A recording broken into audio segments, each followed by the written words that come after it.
നാട്ടിലുള്ളവർക്ക് ഉപാധികളുടെ പുറത്ത് അസാധുവായ നോട്ടുകൾ മാറ്റി ലഭിക്കുമെങ്കിലും ഗൾഫ് പ്രവാസികളുടെ കാര്യത്തിൽ അനുഭാവപൂർണമായ ഒരു തീരുമാനവും ഇനിയും ഉണ്ടായിട്ടില്ല.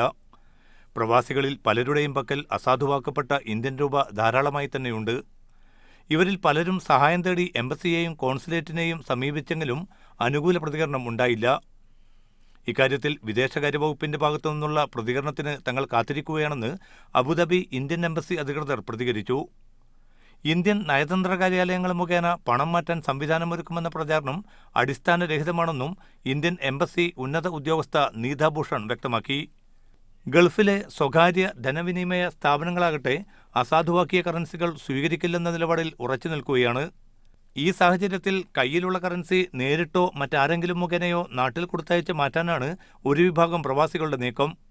ഡിസംബർ 30 വരെ നാട്ടിലെ ബാങ്കുകളിലും പോസ്റ്റ് ഓഫീസുകളിലും തുടർന്ന് അടുത്ത മാർച്ച് 31 വരെ റിസർവ് ബാങ്കിന്റെ കൗണ്ടറുകൾ മുഖേനയും പണം മാറ്റിയെടുക്കാൻ സാധിക്കും. 1,00,000 ലക്ഷം രൂപയിൽ കൂടുതൽ യാത്രയിൽ കരുതാനാകില്ലെന്ന പ്രയാസവും പ്രവാസികൾ നേരിടുന്നുണ്ട്. Media 1 Dubai.